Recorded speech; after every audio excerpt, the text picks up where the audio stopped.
Hello and welcome to Gospel Conversations. My name is Doug Dunbar. I'm the lead pastor at Gospel Chapel in Grand Forks, British Columbia. And in Gospel Conversations, we connect with our missionaries around the world and have a conversation with them, get to know them, and get to know their story, their journey of faith, their walk with Jesus, their call to ministry, and the passion that God has put on their hearts at this time. And today we are on episode 11, and we are talking with Matt and Josie Jaggers from Family Life Canada. Matt and Josie live in Kelowna, BC, and they are well known to the Gospel Chapel family because they have lived and served in Grand Forks, and we'll touch on that a little bit in the conversation. But they're working with Family Life Canada, which is a division of Power to Change. The vision of Family Life Canada is to bring help and hope to every marriage and family, believing that the family is the foundation of every community and that a healthy marriage is the cornerstone of a strong family. And the ultimate and lasting strength of every marriage is found in a relationship with Jesus Christ. So Family Life Canada has an extensive team across Canada with various support staff, regional directors, and representatives. And Matt and Josie have been serving with Family Life Canada for the past few years and are the directors of, or the representatives for Interior BC, and they are directly supported as Gospel Chapel missionaries. You know, we have historically viewed missions as something that special people do somewhere else, other than the country that we live in. But the reality is that we really need to get over that because people all around the world and people right across the street from you need to hear the good news of Jesus Christ and how it impacts everything in our lives. It impacts our homes, it impacts our parenting, it impacts our marriages. Every culture and every country has a need for God's people to live and to work and to speak the gospel into everyday life. And so Matt and Josie are serving in Canada to help the gospel impact families and marriages right here in Canada. And they are serving the interior of BC. So missions isn't something we support that happens over there. It also happens right here. And Matt and Josie, serving with Power to Change, are seeking to embody the gospel through their families so that others can be encouraged and find help and hope for their families and in their families. And as with all of these conversations, we're going to get to know Matt and Josie a bit because there's some of us that just don't know them all that well, though they have lived here, grown up here, served here. We need to get to know them a bit, get to know how Jesus has changed their life together, how he has molded and shaped their lives for his kingdom purposes today. So here's my conversation with Matt and Josie Jaggers of Family Life Canada. Well, Matt and Josie, thanks for taking some time today to chat with me on this in this format. This is kind of cool. I've been doing this with a number of our missionaries, even as far away as the Ukraine over this last year, and it's been really cool. Because normally if you come and visit us, we get about 15 minutes on the stage and it's kind of like, hi, this is who we are, and maybe a few conversations in the foyer and it's gone. And so this is just a way we're connecting with various missionaries just to get a good introduction to our church. And so we get to know you a bit more. And so I just want to start there. We're going to get to know you a bit. So where did you guys have a long history with Grand Forks, and but some of our people don't know that. So just tell us, where were you born and where did you grow up? Sure, sounds good. And thanks for the opportunity to connect this way, Doug. We're excited to share a little bit about who we are and how we're involved with our ministry. So, Hun, where were you born? I was born right in Grand Forks. Right. So I'm born and my parents have lived in Grand Forks for over 50 years, and so. So I've been there my whole life and moved away about 8 years after Matt and I got married. Okay. So. Yeah. And so I was born in Grand Forks. That's not even allowed anymore. You have to go to Trail. Yeah, so obviously we both grew up in the same town, and so we know Grand Forks really well, and yeah, so we love the area there too, right? So we love the interior. Yeah, awesome, excellent. So, your family life growing up, obviously, for those who don't know Josie, Alex and Sandra DeBook. That's their daughter, and they were married at Gospel Chapel way back when too. I think when what is now our gym was the main sanctuary. So you've got a lot of history here, Matt. What church did you attend while you were? Yeah, so the church I grew up in. I grew up in a family of there's 7 kids in my family, and so they're all. I mean, they lived in Grand Forks for a lot of years, and my parents are still there. So I grew up in the Pentecostal church there. So It's now River Valley Community Church. Yep. And yeah, so that's kind of where my roots are. And it's interesting because, of course, Josie and I grew up in the same town, but growing up in different churches didn't ever meet. And yeah. Yeah. So, Josie, I know I kind of answered some of it for you. Sorry about that, but whatever you want to add there. Yeah, no. So Gospel Chapel, I was, I don't know if the joke was I was born on a pew. We were there all the time. It was a huge connection to the Gospel Chapel growing up, children's church, youth group. Pines Bible Camp was a huge part of my life growing up. And we had a real large connection to Gospel Chapel. And that was a huge amount of my memories growing up in Grand Forks was centered around the church and the community there. Yeah. Yeah. Cool. So you both grew up in the church, and as a kid that grew up in the church myself too, there comes a point in your journey where you have to go, okay, this isn't just because I've always gone to church and mom and dad are Christians, but I have to make this decision myself. And I have to become a Jesus follower outside of riding on everybody's coattails. So just tell us, how did you come to faith in Jesus? What led up to that moment? And what's just a little bit of your faith journey with Christ? Right. Yeah. So as you mentioned, like growing up in church, because our family were there every Sunday, and back in those days too. I mean, Sunday evening services too. Right. I don't know if you remember those. And for me, I mean, so going to Sunday school and all the different programs or the kids stuff, had a great understanding of the Bible early on at an early age. Mm-hmm. I recall. Just one of the Sunday evening services, I was probably around, I can't remember the exact age, probably around 10, 11 years old. And it was just along the lines of just the idea that, one day Jesus is coming back. And are you ready? Are you ready to, have you given your life to Jesus? I mean, because the reality is there's a heaven, there's a hell. And it was just such a impacting message for me at such a young age. And I just remember afterwards at the end of the service, there was a time of just to invite Jesus into your heart. And so I remember turning around, just praying at the pew and just praying, Lord Jesus, come into my life. And I want to live my life for you. And so even since then on, it's just been really just committed and just devoted to grow in my relationship with Jesus. Cool. Awesome. And for me, I remember when I was 5, praying with my mom to accept Jesus. And I then recommitted my life as a teenager and was baptized. And so I feel then I made a really strong commitment that this was going to be my life journey, was to follow Jesus. And that really, really started just my life journey in this faith. Mm-hmm. Awesome. Well, so some of our families might be at the point where they have kids at Grand Forks Secondary School. So obviously you guys growing up here have traveled that journey. Tell us a little bit. I don't know why this came up. It's never come up for any other interview yet, but it came up as I was prepping for you guys. I thought, tell us a little bit of your high school journey. What was high school like for you guys? And especially since it was here. Well, I didn't actually go to the high school. I was homeschooled.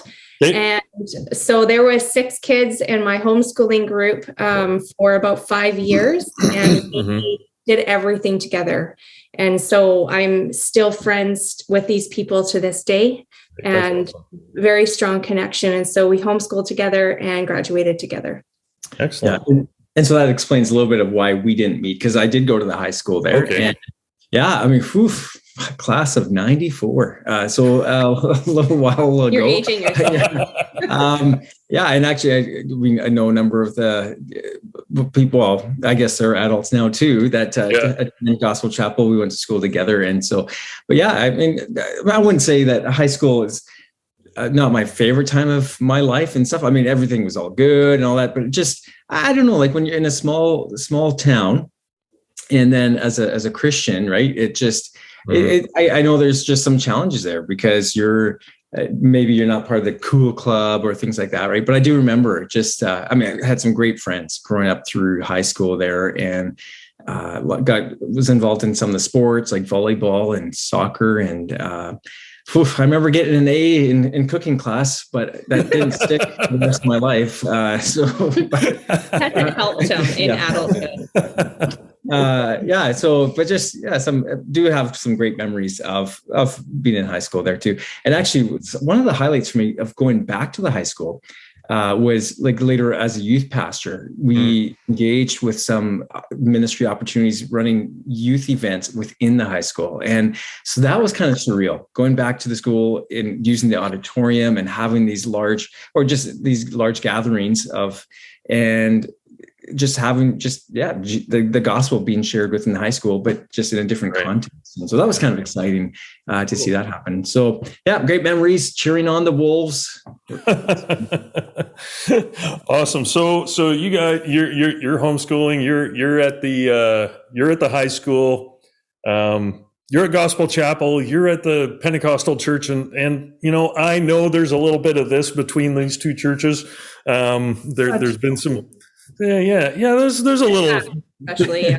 For sure. What's that? In the past, for sure. Yeah. So then, how did you guys meet? Yeah, well, it was believe it or not, because of course, like back then, I mean, growing up, there was no hangout spot really for youth, I guess. I mean, there was no Dairy Queen, there was no A&W. Right. And Robin's Donuts isn't even there anymore either. But it was after A&W was built, and we met at A&W one Friday night. I was there with some friends. Josie came in with some of her friends, and just started some conversation and things like that. And so, that started, right away, of course, I noticed her as she walked into the A&W, and ooh, who's this, and so it was kind of a neat interaction that we had there. It's too long to tell the whole story. Well, of course. One day we could probably share it sometime if people are really eager to hear about the story. Uh-huh. You want to add to that? No, it was a Friday night after youth, and he was coming from the Pentecostal church at that time, it was called, and I was coming from Gospel Chapel Youth, and we met there. So. Okay, so this is while you were still in like high school age? Well, Josie was just in her last year of school, and then I was just in my second year at college, and so I was just back visiting, and so so that's where we met. Awesome. And then obviously let's fast forward a little bit. You said you don't have time to tell the whole story. You met at A&W. You ended up getting married. How long after? What's the bookmarks on that? Oh man, how long did that take you? 2.5 years. Yeah, I think 2.5 years afterwards. Okay. Yeah, Josie she got married quite young. Yeah, I was very young. Awesome. All right.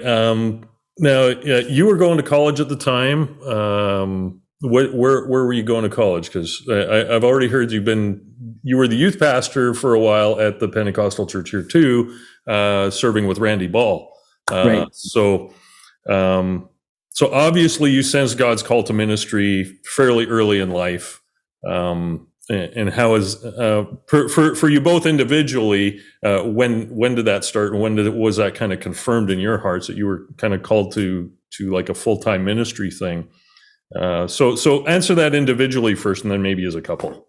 Sure. Okay.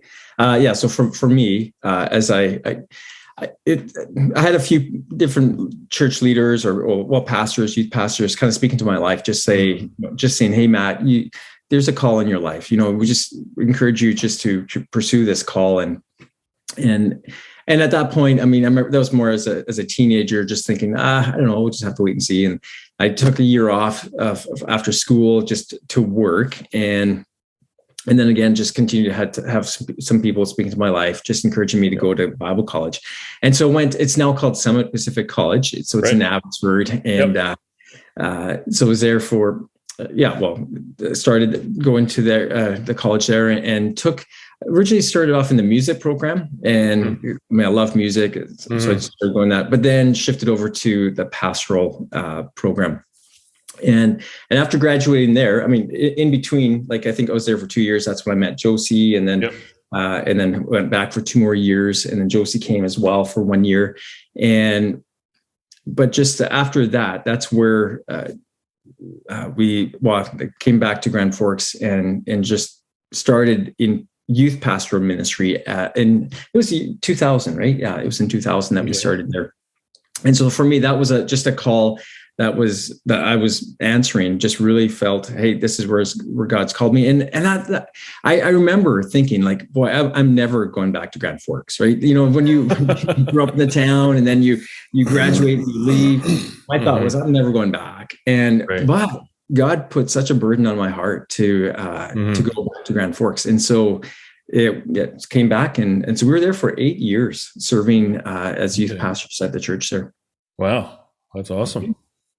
So for me personally, I think it was always this desire actually for missions, wanting to travel. I love culture and knowing people from all over the world. It's been kind of my passion since I was a kid.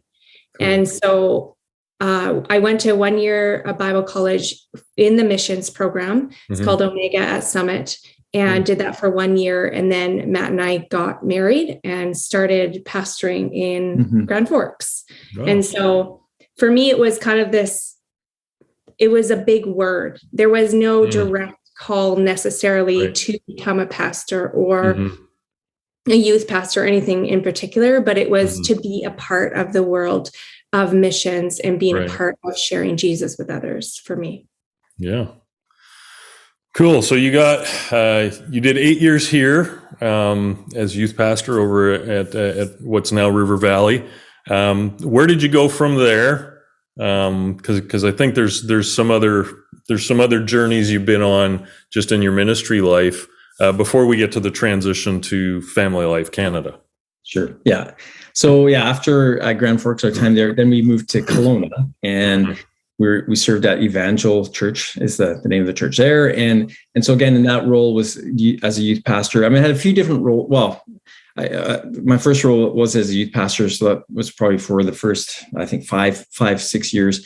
And then we were there for 9 years, and then transitioned to more of overseeing. The title was Connections Pastor. So overseeing the small group ministry, and then also overseeing some aspects of young adult ministry too. And so, we had just a great season of ministry there. And then after that, do you want to share where we went after that? This was our missions. Yeah. It just happened one day. And Matt got an email from a pastor in Saskatchewan asking him if he would apply for the position there. And we just felt like God was saying, go. And it was a very direct call. We said yes. We moved to Saskatchewan, and we were there in Saskatoon for 2 years. Okay. And so, and some great, going over to Saskatoon, wow. One thing is that we discovered is that people there are just amazing. And so if you're from Saskatchewan and you're listening, we just want to thank you just for being amazing. Just the sense of the friendships that we have and still have right now. It's just, it was really rewarding for us to be there for those 2 years. The winters were a little bit harsh. We survived as long as we could.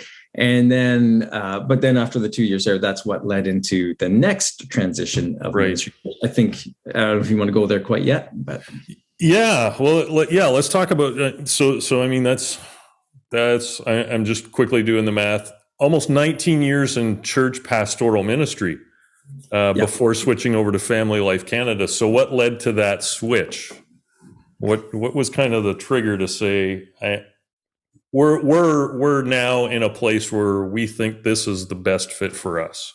Yeah, well, so when we were in Saskatoon, the role that I had there, and it was actually a role that Josie was a little bit more hands-on at that point, just with she was volunteering at some of her time, but I was overseeing the family aspects, so the family ministries, but then also we were overseeing marriage ministry at that point too, within the church. And so after the 2 years there, we had a few people just encourage us just to consider joining Family Life Canada. And just the focus there is just with bringing help and hope and strengthening families and marriages.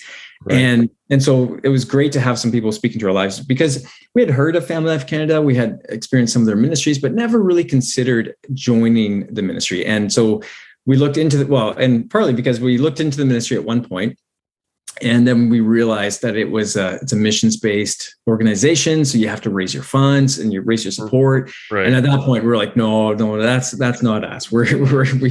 And so, but then seemed too scary to go. Yeah. And, right. But then we just felt God just putting a call in our hearts. And it was after some visits with some certain couples that were navigating through struggles in their marriage, seeing some families that were divided and going through struggles.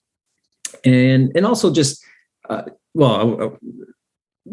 would say that was the bulk of it right there. And then God just putting it on our heart just to take this step of faith. And I remember God speaking to me saying, without faith, it's not possible to please God. Right. And so just this idea that we need to take a step of faith.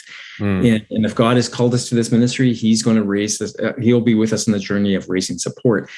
And so we went through the hiring process with Family Life Canada, and it was we were just so impressed with just the people that we engaged with and connected with. And so then we joined Family Life Canada.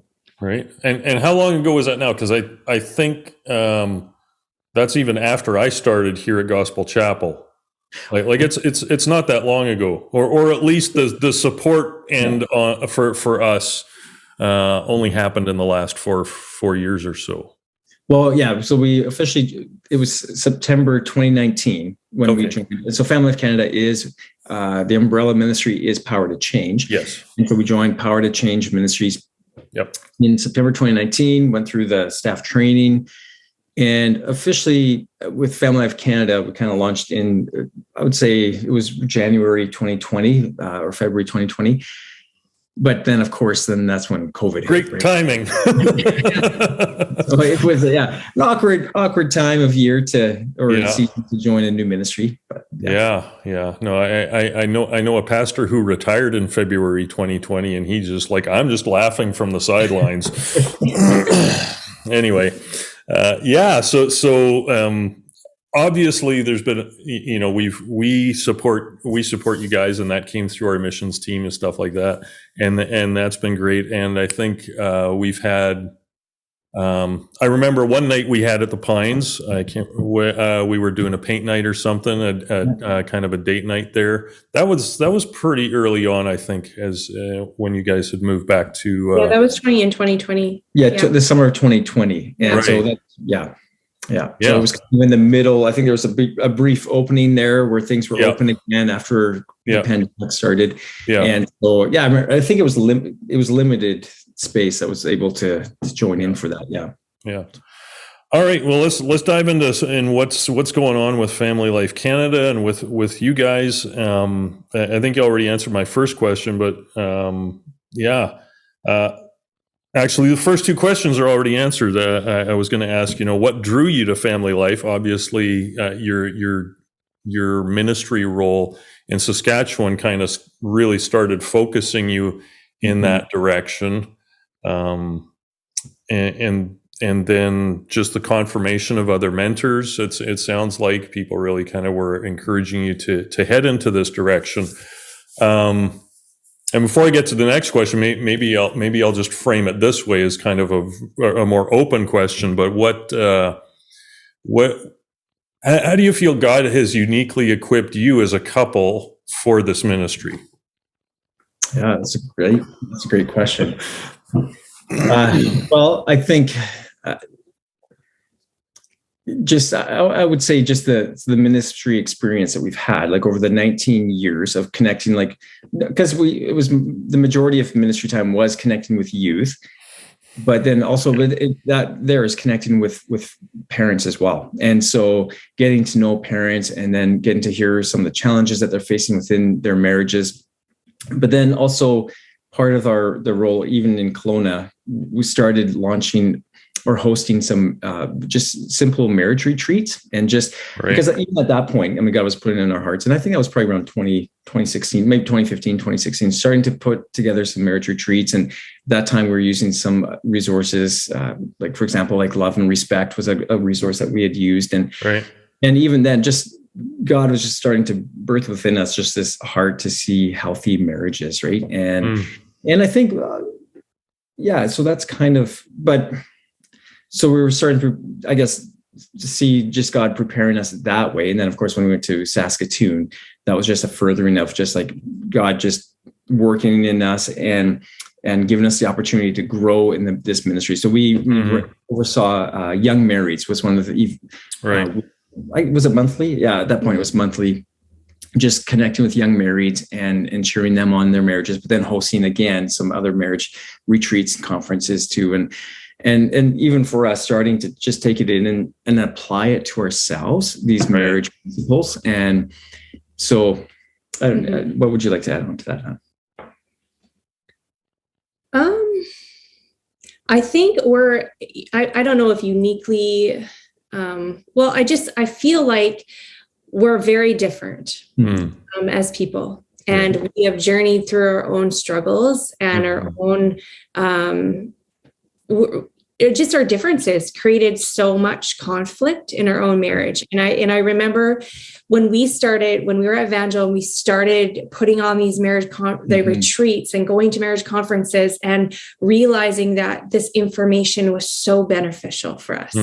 Like being able to have the direct conversations about our differences and our challenges and how much that helped us. And so when we also did a family life retreat as well when we were in Saskatchewan. And that was kind of our first taste of that.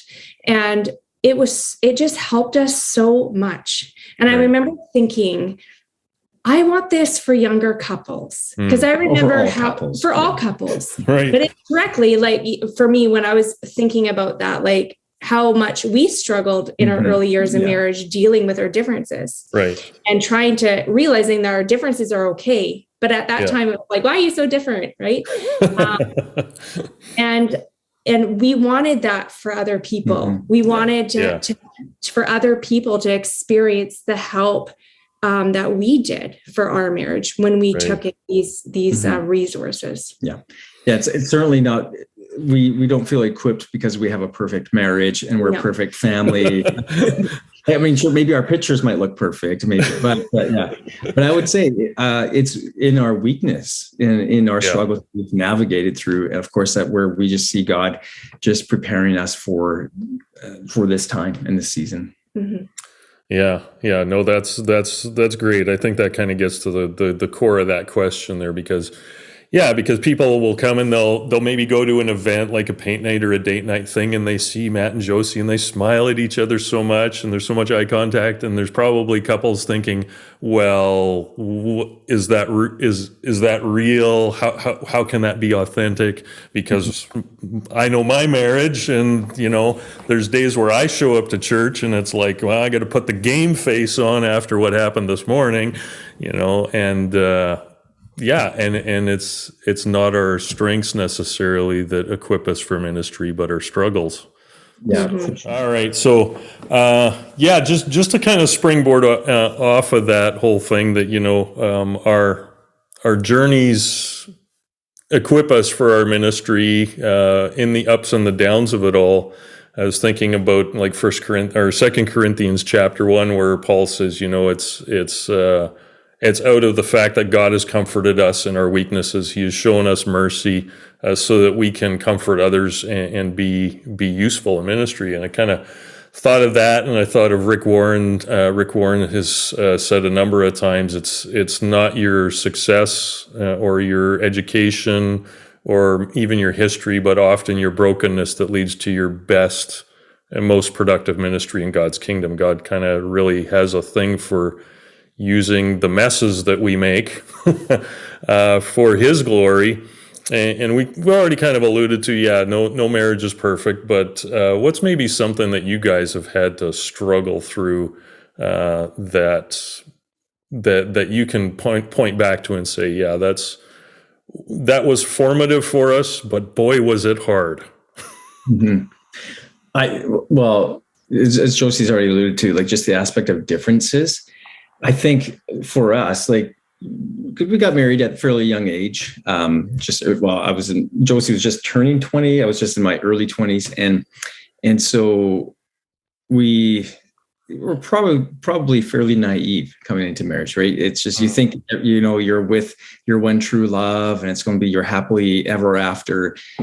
But we didn't realize how different we were. And so it was our differences that really, probably after our first year of marriage, because we got through the honeymoon stage and all that, but it was realizing that we're very different. And I think what often happens, what I tried to do was try to make Josie more like me. And then so, because, why not? How'd that work out for you? Yeah, not very well.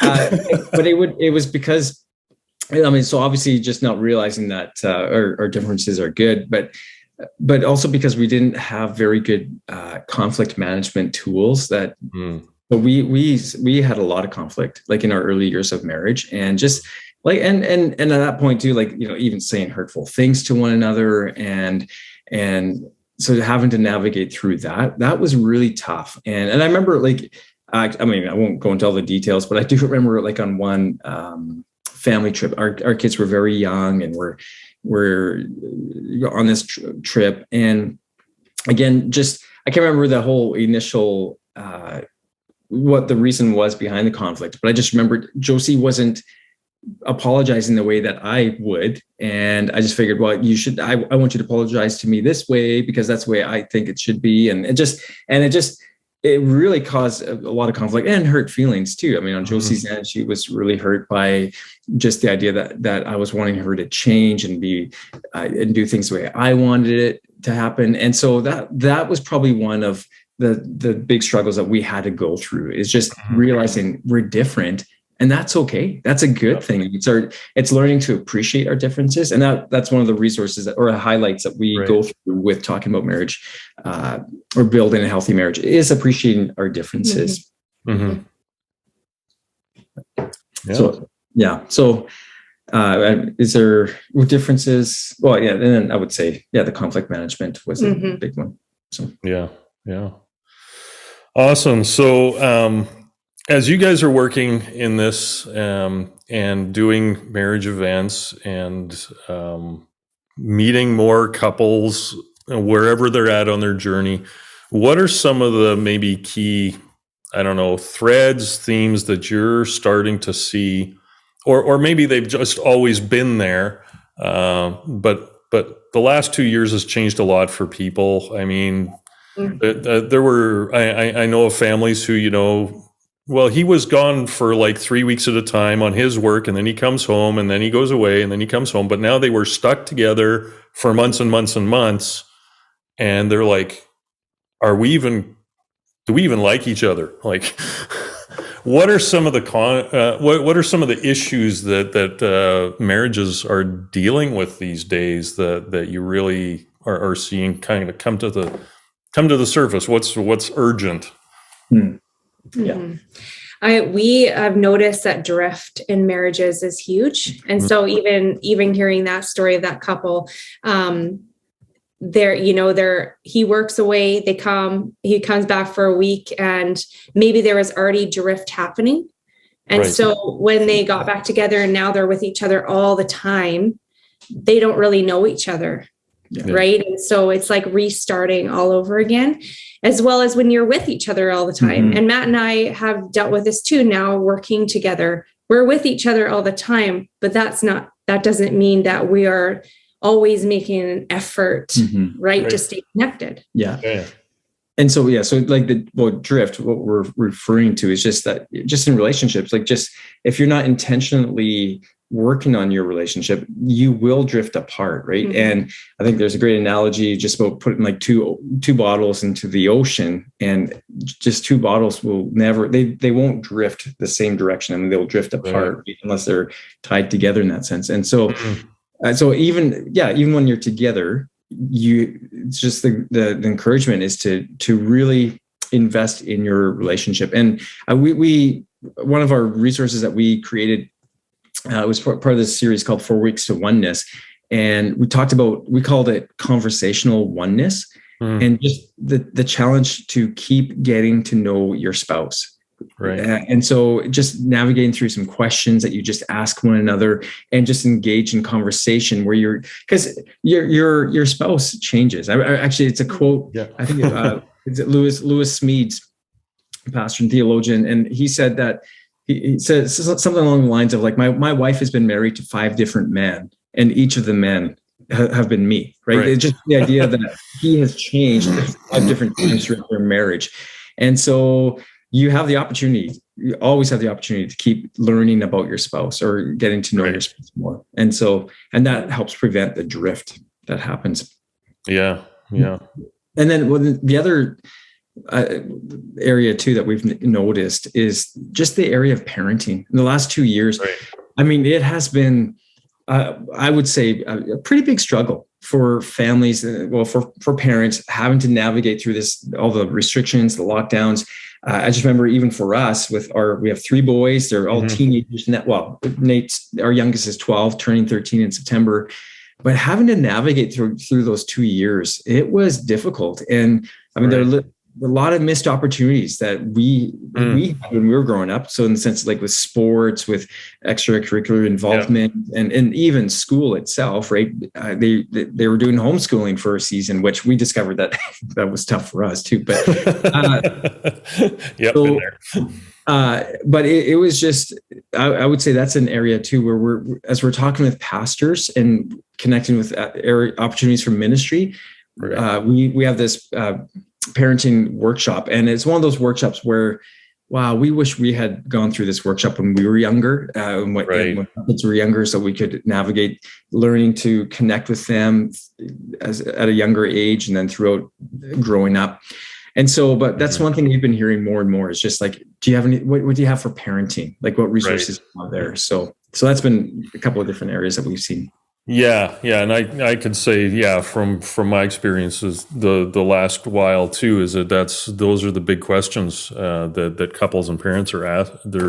It's just like, how do we parent in this season? Things seem to have changed radically. What's being taught at school has changed radically, and we don't. It's kind of taken us off guard. And I think too, I know this for myself, even as a pastor, is like, how much did I just don't want to say delegate? That's the wrong word, because I'm looking for actually a worse word. But delegated my responsibility to disciple my kids to the church, and then it wasn't there for 2 years. And what am I doing? And how do I do this? Because it's one thing to do ministry for everybody else. It's another to do it for your own family, because they don't really want to listen to dad as much. So it's just, I think that's come to the forefront for a lot of us. Just speaking as a parent, is that we missed that we need to disciple our kids. And I'm not sure why we missed that growing up in the church.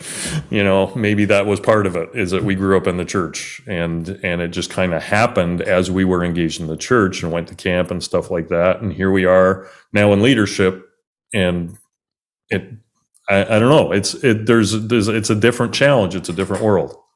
Mhm. Yeah, it is. Yeah. I mean, but of course, as parents, I mean, we do have a great responsibility of discipling our kids and teaching them, most importantly, God's word, right? And God's will. So, yeah. So on the flip side of that, there's a lot of struggles, and we could probably unpack a bunch of different ways that marriages and families are struggling. But what are you also seeing on the positive side of this? What is God doing? What are you seeing God doing in and through the ministry of family life, and just in the people that you're engaging with?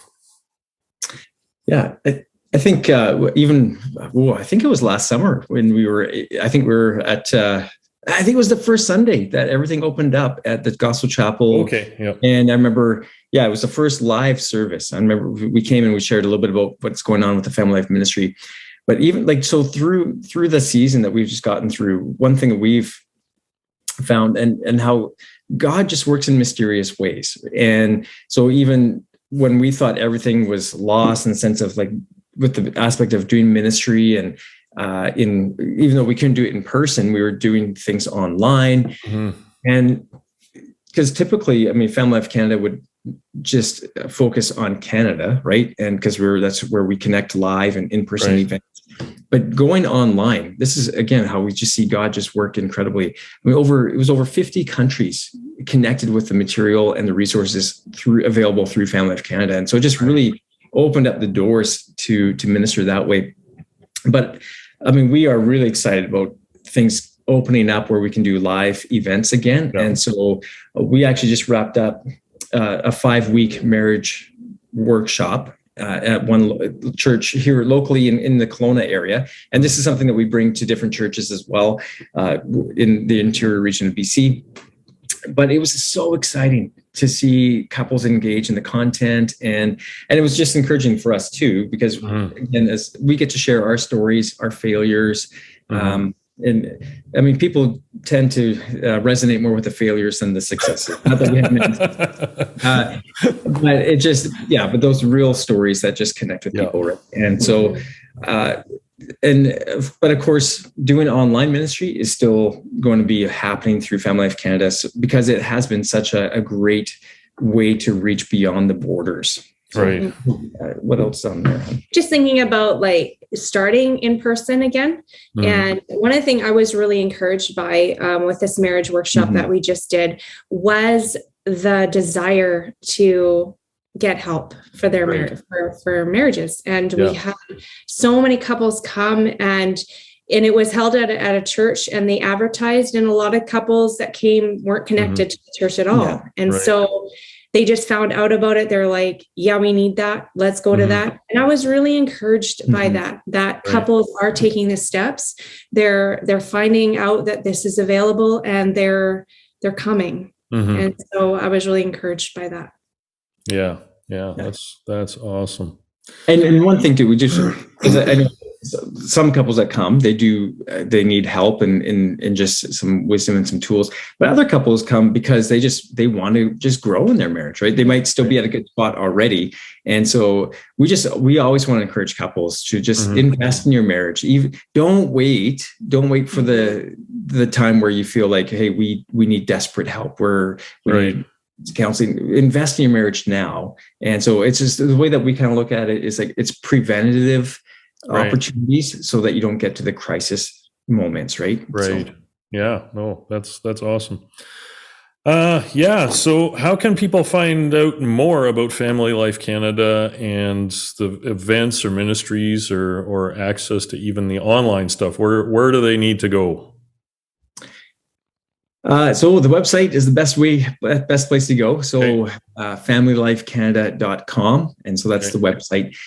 Or if we're in the neighborhood and we have our booth set up, come by and visit our booth, and we would love to chat with you. And because it's something we love to do. We love to connect with couples or not just about marriage ministry, but like family ministry as well. And there's lots of different opportunities that are available. And so we're really excited because we're going to be serving at Pines Bible Camp again in summer. We're involved in another camp coming up in Saskatchewan, and then looks like another one at the end of August in the Shuswap. And so just some opportunities that we're excited for, but because there we get to set up our booth and then we get to share these resources and these materials, and that's something that we're looking forward to as well. But also our emails are, so mine is matt@familylifecanada.com. Josie's is josie@familylifecanada.com. Okay. So you can email us, and we would love to get you some information too if anybody's looking for some information on this. Yeah, awesome. I'll put that in the description below. I'll put those links so people can just click on those. So how can we pray for you guys? What's going on right now, and what are some prayer needs for you as in your ministry, as your family? Yeah, well, I think ministry focused. It would be right now. We're taking the next few months just to connect with church leaders. Again, we're already booking into like the fall and the new year for this next year of ministry, and so just as we're knocking on the doors, because that's something that's part of our ministry, right? We're knocking on the doors, whether it's emails or phone calls, whatever it is, and just sharing the resources. And so just that there'd be some open doors for us to come and minister, because that's our heart, is to just come in and just encourage and to cheer on the local church, right? And the community too, of course, as well. So just praying for open doors in ministry that way. And our region is the interior region of BC. Yeah. So where is that reaching to and from? What's kind of the boundaries around that? Because if I go I went to the Family Life website and looked at all the people that are working for Family Life Canada, and there's a lot. So there's like a bunch of guys that work and couples that work just in the lower mainland on the island, interior BC. Like that's usually in people's minds, that's anything past Hope. Yeah. So pretty much that's how it is. So anything this side of the Coquihalla and anything on this side of,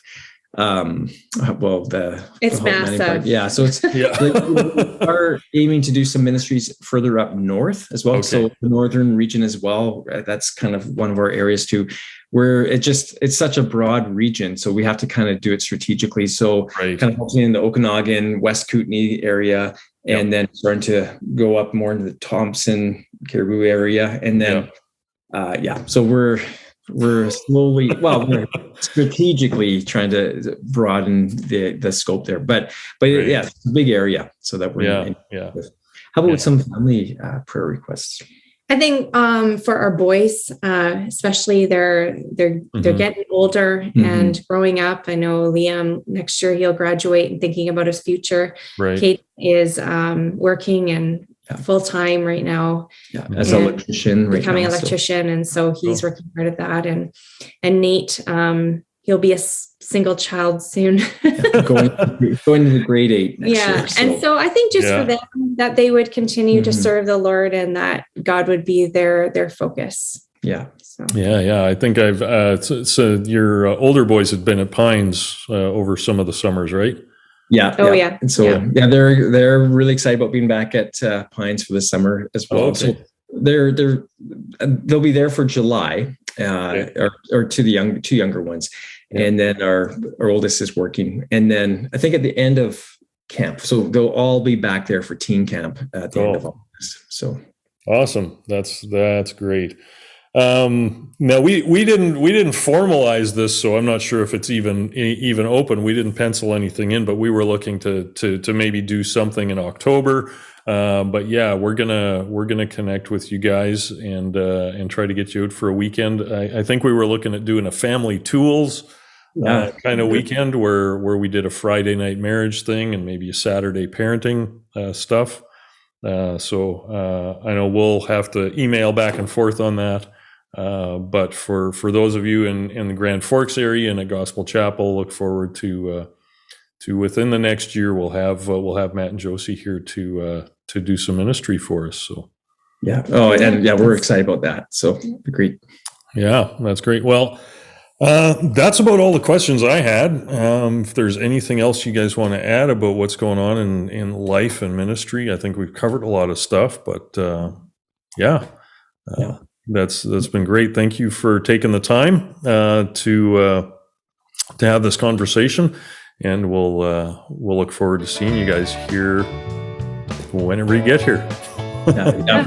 That's great. And thank you, Doug, for hosting this. And we want to thank you, Gospel Chapel, for your support and your prayers, and just the missions team. We just thank you for just coordinating the communication back and forth. We just really appreciate that. And it's hard to believe, it was, almost a year ago that we were there at the Gospel Chapel, and looking forward to being there live again at some point. So, yeah. It's great. Awesome. Well, thank you, and we will see you hopefully in person soon. Yeah. All right. Okay. Great. Thanks so much, Doug. Yeah. Thank you.